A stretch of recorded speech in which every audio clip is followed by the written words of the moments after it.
Kennedy. My name is John. I'm Garret. And we are 3/5 of a band called the Maine. Right, where did the name the Maine come from?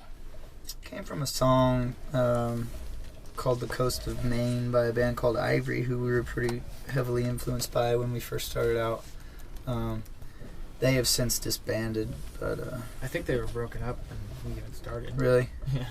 So yeah, it comes from a song. Cool. What are the band's main focuses for 2014? Well, right now we're really just trying to.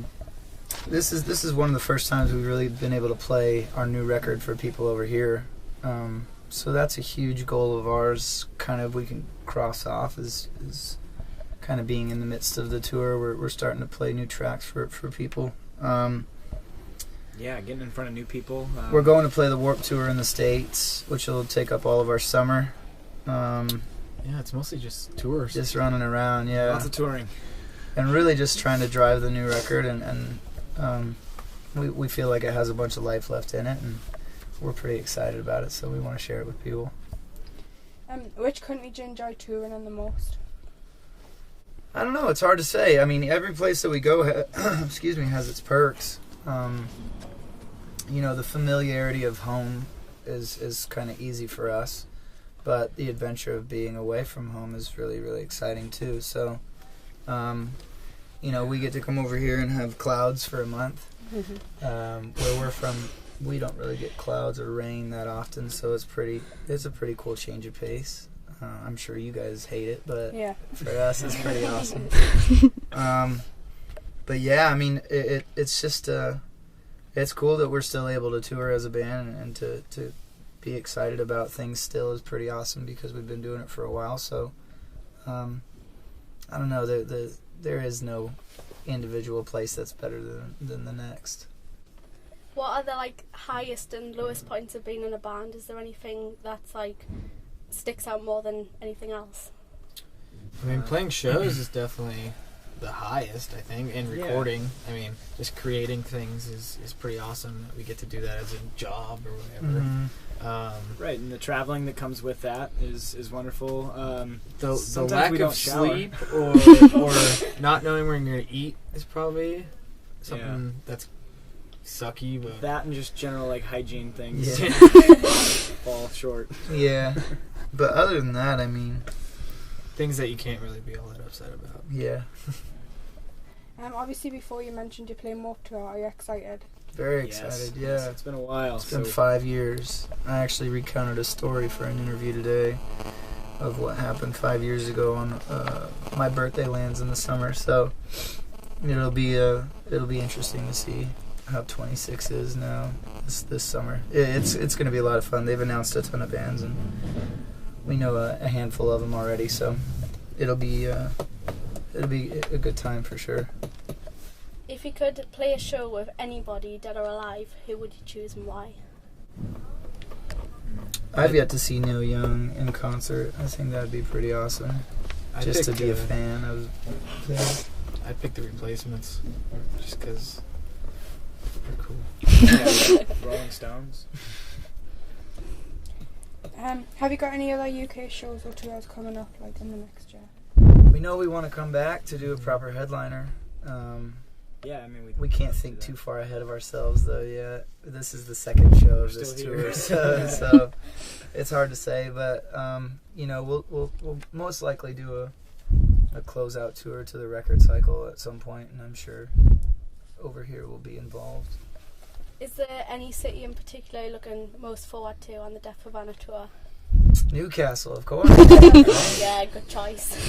We've actually. It's weird. We've been here quite a few times, just either on days off or for shows, and it's funny how just a parking spot can turn you around in a city, because we were so used to parking by that Life building or whatever. Oh, yeah. Right there. So. Yeah, so when we're there, we know exactly how to get into the city and where to go. And when we were parked here, it took me until I was out on the street. When I found the Starbucks, I always steal Wi-Fi from. But it's pretty odd being kind of somewhat familiar with parts of the world that you've only visited a few times. But it's really kind of it's reassuring because when we were first over here, everybody was scared to even leave the bus and didn't know where to go eat or do that, you know. So I think we ate Subway like every single day of the first time we were here. We Subway really 3 times one time. But now we've kind of grown accustomed to spots that we enjoy. Now it's just Wagamama every day. Yeah. Yeah. We've got some fan questions that people sent in. Cool. Annette wants to know, how will you pick your songs that you're playing on Warped Tour? It's kind of the same as this. It's really tough. I mean, we're not able to play very many. We're only allowed about 30 6 minutes, or so. 30 minutes on Warped Tour, and here we're like 40 minutes, so that's maybe 2 more songs than Warped Tour. So, I mean, having 4 albums and a couple EPs out, you know, that leaves a lot of songs to choose from. So it's really a balance of kind of understanding, you know, who the possibility, like in the audience, who's going to actually be there. So it's like a good balance of old and new songs that maybe somebody would be familiar with if they had heard our band before, and songs that kind of we enjoy playing, so that we're going to have, you know, the most energy on stage. So it's definitely a tricky thing. It's really tricky. But we feel like we've kind of hit it on the head, at least for us right now. So it'll be difficult. Sam Potts would like to know, if you could collaborate with any artist, who would it be?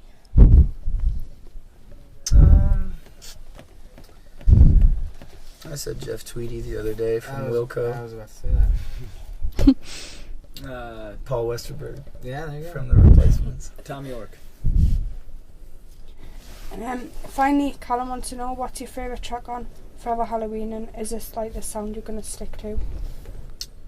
I think it's too early to tell what the next record's going to sound like just yet. I think if you kind of followed our band, we've kind of done a new thing every time, and that's because that's what we felt like doing at the moment. And, you know, I think if it feels good, it's not necessarily good for you, but it feels good.